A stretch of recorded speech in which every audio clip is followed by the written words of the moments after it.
misadventures. They're tiny, infinitesimal, so small it makes you doubt. But if you meet a Fixie, please don't let their secret out.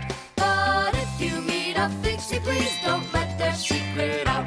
But if you meet a Fixie, please don't let their secret out. The music box.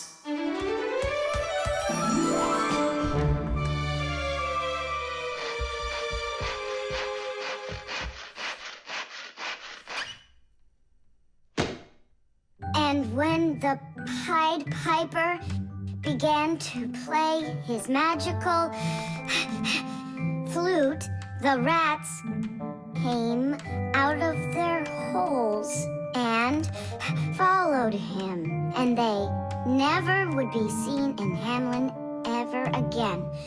Whew. And then what, huh?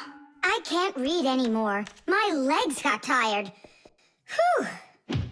Simka, Nolik, something's rustling in there. In where? In Dad's office, it's on his desk. It's inside the wooden container. So maybe there's a mouse inside it. Tom Thomas, sit right here while Nolik and I go and check. And if there's a mouse in there for real, then how are we gonna get it out? Those rodents are really so big. And why was I reading that book to you, huh? Just grab a flute, give it a toot, and the mice will scoot. And where are the flutes gonna come from? We'll make them. Toot, toot, toot, toot, toot. You got it? Sure I did. Wait a second. Let's get a little closer.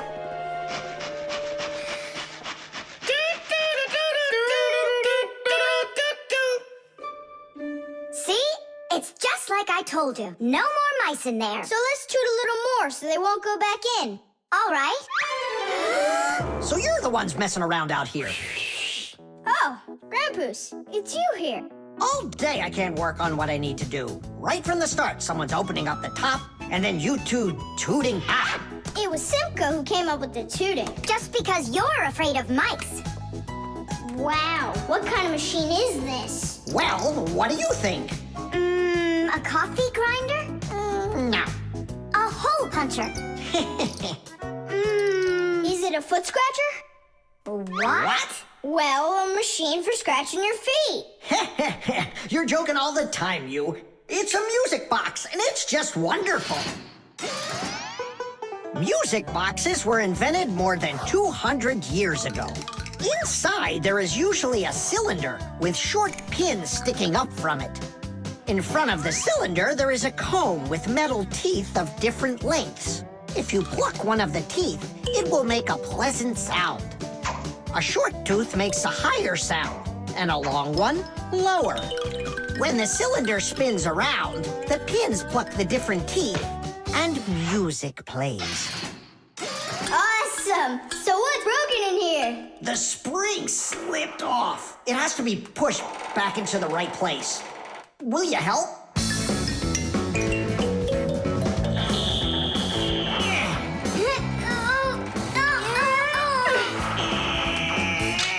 There we go, that's better. How come the music's not playing? First, you have to wind up the spring with the key. Tidish! I know who can wind up the spring. Well, Tom Thomas, can you guess what kind of machine this is? A paper cutter. How about a hole puncher? You're such a joker. Now don't go and tell me it's a foot scratcher. Then I don't know. Then wind it up with the key and you'll find out.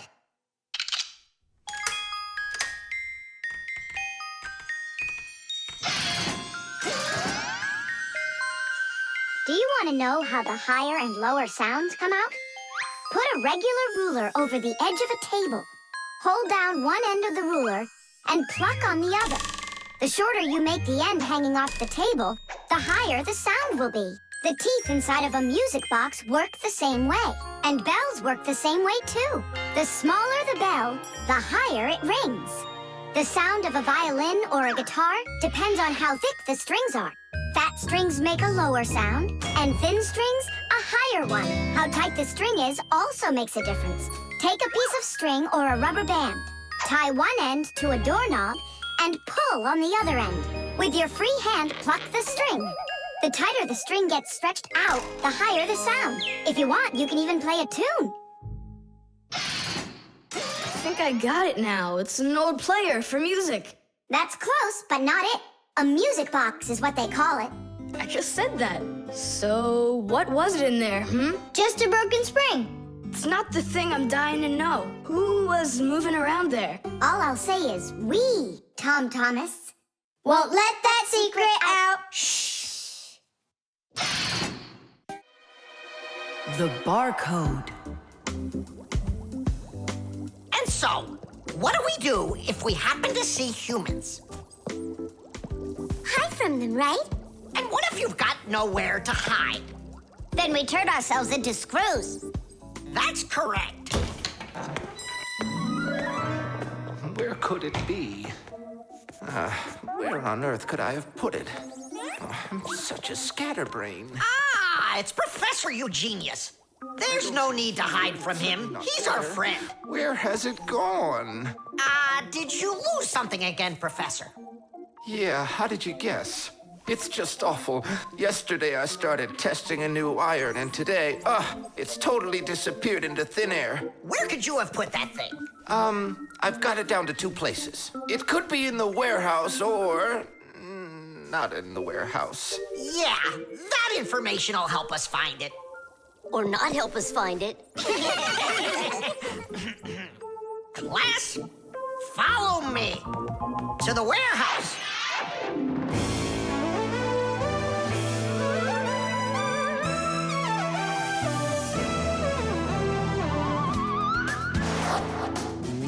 Wow, look at all these boxes. If we have to look inside each one of them, it'll take us 2 days. Maybe we'll get lucky. Let's look in this one. No, inside there is a fan. A fan? Wow, it's a fan. And what's inside this one?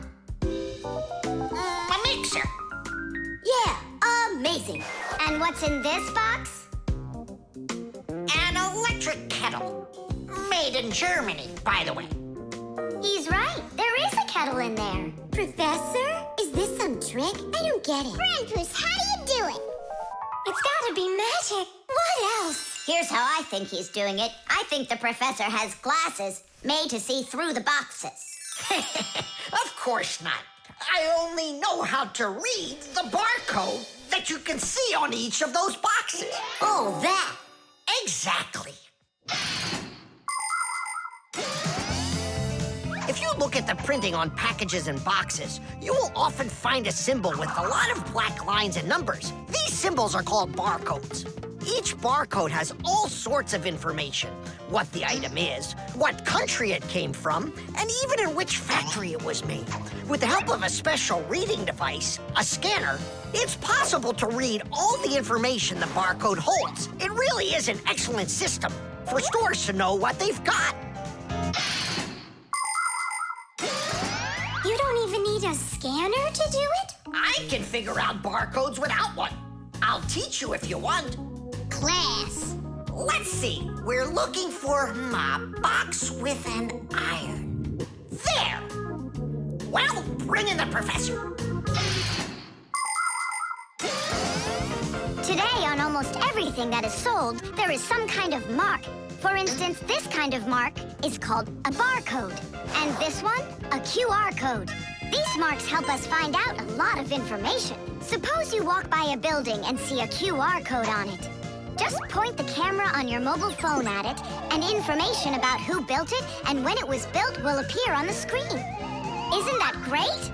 It's a shame not every phone can do this yet. And that's not all. There are also marks that work without pictures. There are electronic chips that can hold information. These chips can be put inside of ID cards or travel passes, and all you need to do is press the card near a reader so it can check if you're allowed to go on through. You just made my day. You found it so quickly. What would I do without you? Huh? Is something wrong? This is not an iron. Whose sandwich is that? Mine. Yesterday I wanted to put it into the fridge, only I guess I put it into my... Oh, I just get distracted so easily. Look, we need to think this through logically.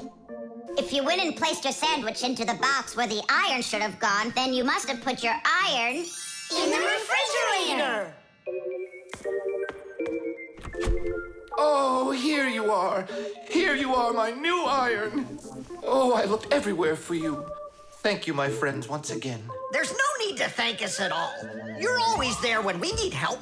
You've even let us open our own school here in your laboratory. And we don't have to hide ourselves. Yeah, that's because you're so kind and you love Fixies. Chocolate. Thomas, unwrap it already. In the morning, Nolik. I really want to see the toy that's inside. Be patient, Nolik. That's all. I'm going to bed. Please don't touch it, okay? And you won't open it without me, right? That's the deal. Oh, good night, Nolik. Uh-huh.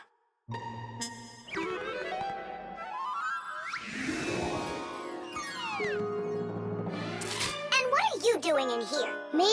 Well, I was... Oh, it's a chocolate ball with a toy inside. How interesting. Yeah, totally. Let's unwrap it and take a look. We can't. Not until Tom Thomas comes in the morning. But if we're real careful, he won't notice. A chocolate confection, Yeah. a piece of perfection. Perhaps like a gift that's shining bright. I am an affection for the chocolate confection. All that I want is to take a bite. A bite. A bite. Well, yeah.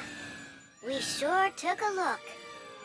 Tom Thomas won't be happy at all when he finds out you touched a chocolate ball. And you? Like you didn't touch it? I didn't. Oh, then what's that, Nolik? Chocolate? Absolutely. It's 100% natural milk chocolate. It says so right here. The key ingredient in chocolate is cocoa beans. They are roasted, crushed, and ground. After that, the ground beans are pressed to extract the oil from them. If you mix butter, cocoa, and sugar, you'll get dark chocolate. And if you add some milk to it, then you'll get milk chocolate. Then you just warm it up, pour it into molds, and cool it down. You can add raisins or nuts into chocolate. Sometimes chocolate is even made with flavors like flowers or salt. Chocolate wasn't originally for eating. It was used in a drink made by mixing roasted beans with water and then adding hot peppers. Not every adult could drink it, let alone a child. Today, chocolate is a favorite treat the world over for children and adults alike. How can we put it back together? How about Scotch tape? Come on! We'll start by warming up the chocolate so it softens up, and then use that to make a new ball. And then to make it hard again... Yeah, we just cool it off.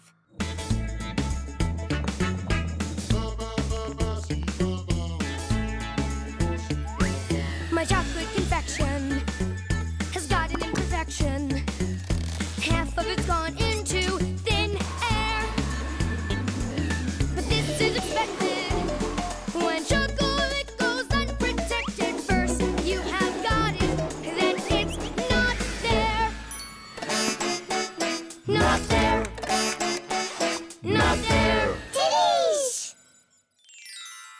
Done. Let's put in the toy. But we haven't even looked at it yet. Oh, it's so pretty. Tom Thomas is gonna love it. Oh, wait! Oh, what do you think of this idea?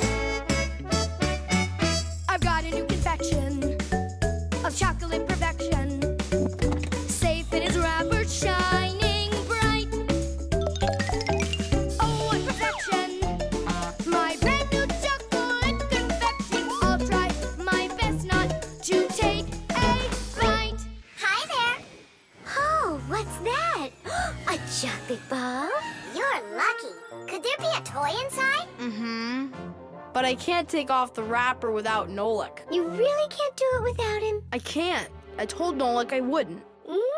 Your chocolate is gonna be delicious. Go on, you can eat a little. If you say so. I'll eat the chocolate, but we won't open the toy without Nolik. Mmm, good chocolate. Come on, don't you want to know what the toy is? We won't tell. All right, just a peek, and we'll close it right up.